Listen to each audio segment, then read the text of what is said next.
H D K ಅಂತಲೋ D K ಅಂತಲೋ ಆದರೆ ನಿಮ್ಮ ಪ್ರಶ್ನೆ ಏನಿತ್ತು ಅಂದರೆ ಆಫರ್ರೇ ಎಚ್ ಡಿ ಕೆ ಕೊಟ್ಟಿದ್ರೇನೋ ಅಂತ. ನಾವು ಈ ವಿಷಯದಲ್ಲಿ ಬಯಸೋದು ನಿಷ್ಪಕ್ಷಪಾತವಾಗಿರ್ತಕ್ಕಂಥ ನ್ಯಾಯಯುತವಾಗಿ ತನಿಖೆ ನಡೀಬೇಕು. ತನಿಖೆ ಹಳ್ಳ ಹಿಡಿಬಾರ್ದು, ತನಿಖೆ ರಾಜಕೀಯಕರಣಗೊಳ್ಳಬಾರ್ದು. ನಾವು ಅದಕ್ಕೆ ಹೇಳಿದ್ವಿ, ನೀವು SIT ಮಾಡಿದ್ದೀರಿ, ಈಗ ದೇವರಾಜೇಗೌಡರು ಆರೋಪ ಮಾಡಿದ್ದಾರೆ ಉಪಮುಖ್ಯಮಂತ್ರಿಗಳೇ ಇದರ ಕಿಂಗ್ ಪಿನ್ ಅಂತ ಹೇಳಿ. ನೀವೆಷ್ಟೇ ಪ್ರಾಮಾಣಿಕವಾಗಿ ತನಿಖೆ ನಡೆಸ್ತೀವಿ ಅಂತ ಹೇಳಿದರೂ ಕೂಡ ಜನರ ಭಾವನೆ ಅದನ್ನು ನಂಬುವ ಸ್ಥಿತಿಗೆ ಇರೋದಿಲ್ಲ. ಏನು ಅನುಮಾನಾಸ್ಪದವಾಗಿ ಆ ರೀತಿ ನಡ್ಕೊಂಡಿದೆ. ಅದಕ್ಕೆ ನಾವು ಡೇ ಒನ್ನಿಂದ ಹೇಳ್ತಾ ಇದ್ದೀವಿ, ಹಾಲಿ ಸುಪ್ರೀಂ ಕೋರ್ಟ್ ಅಥವಾ ಹೈಕೋರ್ಟ್ನ ಮಹಿಳಾ ನ್ಯಾಯಾಧೀಶರ ನೇತೃತ್ವದಲ್ಲಿ SIT ತನಿಖೆ ಮಾಡಿ, ಅವರು ಮಾನಿಟರ್ ಮಾಡಲಿ, ಅವ್ರು ಗೈಡ್ ಮಾಡಲಿ. ಈಗ ಗೈಡ್ ಮಾಡೋರು ಯಾರಿಗೂ? ಒಂದು ವೇಳೆ ನಂಗೆ ಗೊತ್ತಿಲ್ಲ, ಯಾಕೆಂದರೆ ಈ ಮಾಡಿದವ್ರ ಪಾಪ ಆಡ್ದವ್ರ ತಲೆ ಮೇಲೆ ಅಂತ ಹಳೆಯ ಕನ್ನಡದ ಗಾದೆ ಇದೆ. ಯಾರ್ಯಾರು ಇದರಲ್ಲಿ ಇನ್ವಾಲ್ವ್ ಆಗಿದ್ದಾರೋ, ಏನು ಪಾಪ ಮಾಡಿದಾರೋ ಗೊತ್ತಿಲ್ಲ ನಮಗೆ. ಆದರೆ ಒಂದು ವೇಳೆ ಉಪಮುಖ್ಯಮಂತ್ರಿಗಳ ಪಾತ್ರ ಇದರಲ್ಲಿ ಇತ್ತು ಅಂತ ಇಟ್ಕೊಳ್ಳಿ, SIT ತನ್ನ ರಿಪೋರ್ಟ್ನಲ್ಲಿ ಅದನ್ನು ಉಲ್ಲೇಖ ಮಾಡುತ್ತಾ? ಈಗಾಗಲೇ ದೇವರಾಜೇಗೌಡರು ಒಂದು ಆರೋಪ ಮಾಡಿದ್ರು, ತನಿಖಾಧಿಕಾರಿಯೇ ನನಗೆ ನೀನು ಹೆಸರು ಹೇಳಬೇಡ, ಅದನ್ನು ಬದಲಾಯಿಸಿ ಸ್ಟೇಟ್ಮೆಂಟ್ ಮಾಡು ಅಂತ ಹೇಳಿದ್ರು ಅಂತ ಹೇಳಿದರು. ಹಾಗೆ ಹೇಳಿ ಅವರು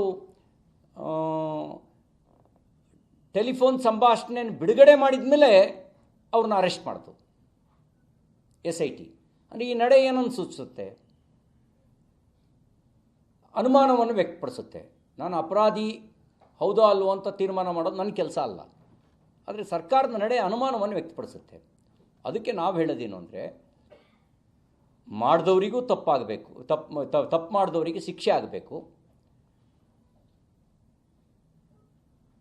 ಈ ಸಂದರ್ಭದಲ್ಲೂ ಸರ್ಕಾರದ ನಡೆ ಇದೆಯಲ್ಲ, ತನ್ನ ಬೇಳೆ ಬೇಯಿಸ್ಕೊಳ್ಳೋದ್ರ ಕಡೆನೇ ಮಗ್ನವಾಗಿದೆಯೇನೋ ಅಂತ ಅನಿಸ್ತಿತ್ತು. ಅದಕ್ಕೆ ನಾವು ಆಗ್ರಹ ಮಾಡಿದ್ವಿ, ಅವತ್ತಿಂದಲೂ ಹೇಳ್ತಾ ಇದ್ದೀವಿ, ಹಾಲಿ ಸುಪ್ರೀಂ ಕೋರ್ಟ್ ಅಥವಾ ಹೈಕೋರ್ಟ್ ನ್ಯಾಯಾಧೀಶರ ನೇತೃತ್ವದಲ್ಲಿ ತನಿಖೆ ನಡೆಸೋದಕ್ಕೆ ಏನು ತೊಂದರೆ?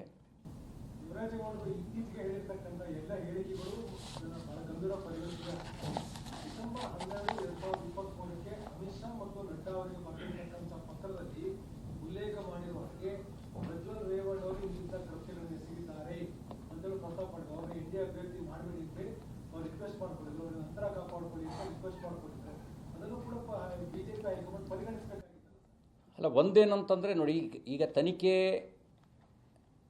ನ್ಯಾಯಾಧೀಶರ ನೇತೃತ್ವದಲ್ಲಿ ನಡೀಲಿ. ಅವ್ರು ಏನು ಕೊಟ್ಟಿದ್ರೋ, ಲೆಟರ್ ಕೊಟ್ಟಿದ್ರೋ ಬಿಟ್ಟಿದ್ರೋ ಅನ್ನೋದು ಗೊತ್ತಾಗತ್ತೆ. ನ್ಯಾಯಾಧೀಶರ ನೇತೃತ್ವದಲ್ಲೇ ತನಿಖೆ ನಡೀಲಿ. ಒಂದು ನಾವೇನಂದರೆ, ನಮ್ಮ ಮೈತ್ರಿ ಜನತಾದಳದ ಜೊತೆಗೆ, ಜನತಾದಳ ಯಾರಿಗೆ ಟಿಕೆಟ್ ಕೊಡಬೇಕು ಅನ್ನೋದನ್ನು ಅವರೇ ತೀರ್ಮಾನ ಮಾಡಿರೋದು. ಅಲ್ಲ, ನಮ್ಮ ಪಕ್ಷದ ಪಾರ್ಲಿಮೆಂಟ್ರಿ ಬೋರ್ಡ್ನಲ್ಲಿ BJP ಅಭ್ಯರ್ಥಿಗಳ ಚರ್ಚೆ ಆಗುತ್ತೆ ಹೊರತು NDA ಯಾರನ್ನ ಅಭ್ಯರ್ಥಿ ಮಾಡ್ತಾರೆ ಅನ್ನೋ ಚರ್ಚೆ ಆಗಲ್ಲ. ನಮ್ಮ ಮೈತ್ರಿ ಪಕ್ಷದ ಜೊತೆಗಾಗಿರೋದು. ಆ ಪಕ್ಷದೊಳಗೆ ಯಾರಿಗೆ ಟಿಕೆಟ್ ಕೊಡಬೇಕು ಅನ್ನೋದು ಅವ್ರು ನಿರ್ಣಯ ಮಾಡಿರೋದು, ಅದು ನಾವು ನಿರ್ಣಯ ಮಾಡಿರೋದಲ್ಲ. ಮತ್ತು ಇಷ್ಟಕ್ಕೂ ಈಗ ಬಂದಿರೋ ಮಾಹಿತಿ ಪ್ರಕಾರ ಪ್ರಕರಣ 4, 5, 6 ವರ್ಷ 7 ವರ್ಷದ ಹಳೆಯ ಪ್ರಕರಣಗಳು ಅಂತಲೂ ಹೇಳ್ತಾ ಇದ್ದಾರೆ. ಕೆಲವು ಸಂಗತಿಗಳನ್ನು ಹೇಳ್ತಾ ಇರೋದು. ಅವರು ಹಾಲಿ ಸಂಸದರೇ ಆಗಿದ್ದರು. ಈಗಲೂ ರಿಸಲ್ಟ್ ಬರೋವರೆಗೂ ಹಾಲಿ ಸಂಸದರೇ. ರಿಸಲ್ಟ್ ಬಂದ ನಂತರ ಹಾಲಿನೋ ಮಾಜಿನೋ ಫಲಿತಾಂಶ ನಿರ್ಣಯ ಮಾಡಬೇಕು. ಆವಾಗ ಅವರು ಕಾಂಗ್ರೆಸ್ ಮತ್ತು ಜನತಾದಳದ ಮೈತ್ರಿಕೂಟದ ಅಭ್ಯರ್ಥಿಯಾಗಿದ್ದರು. ಯಾವಾಗ ಒಂದು ಪ್ರಕರಣ ಸಾರ್ವಜನಿಕಗೊಳ್ಳುತ್ತೆ, ಆ ಸಾರ್ವಜನಿಕಗೊಂಡಾಗ ಮಾತ್ರ ಇಂಥ ವಿಷಯಗಳು ಹೊರಗೆ ಬರ್ತವೆ. ಏನೋ ದೂರು ಸಲ್ಲಿಸಿದರೆ, ಕೇಸ್ ರಿಜಿಸ್ಟರ್ ಆಗಿದ್ದರೆ, ಇಲ್ಲಾಂದರೆ ಎಲೆಕ್ಷನ್ ಟೈಮಲ್ಲಿ ಸ್ವಾಭಾವಿಕವಾಗಿ ಅಭ್ಯರ್ಥಿಗಳ ಬಗ್ಗೆ, ನಾಯಕರುಗಳ ಬಗ್ಗೆ ಕಪೋಲಕಲ್ಪಿತವಾಗಿರ್ತಕ್ಕಂಥ ವರದಿಗಳು ಬರ್ತಾನೆ ಇರ್ತವೆ. ಆ ಸಂದರ್ಭದಲ್ಲಿ ಎಷ್ಟು ಸೀರಿಯಸ್ ಆಗಿ ತಗೊಳ್ಬೇಕು ಅನ್ನೋದು ಯಾರಿಗೂ ಅಷ್ಟು ಆಗದೇ ಇರುವಂಥ ಸಂಗತಿಯಾಗಿರುತ್ತೆ ಅಂಥ ಸಂದರ್ಭಗಳಲ್ಲಿ.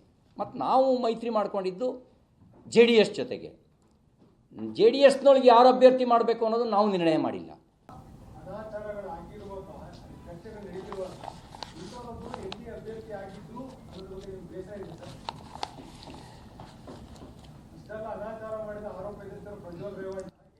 ಜಡ್ಜ್ಮೆಂಟ್ ಕೊಡೋ ಜಾಗದಲ್ಲಿ ನಾನು ಕೂತಿಲ್ಲ. ಅಲ್ಲ, ಏನಂದರೆ ಜಡ್ಜ್ಮೆಂಟ್ ಕೊಡೋ ಜಾಗದಲ್ಲಿ ನಾನು ಕೂತಿಲ್ಲ. ಜಡ್ಜ್ಮೆಂಟ್ ಕೊಡೋದು ನನ್ನ ಕೆಲಸ ಅಲ್ಲ. ತನಿಖೆ ನಿಷ್ಪಕ್ಷಪಾತವಾಗಿ ನಡೀಲಿ.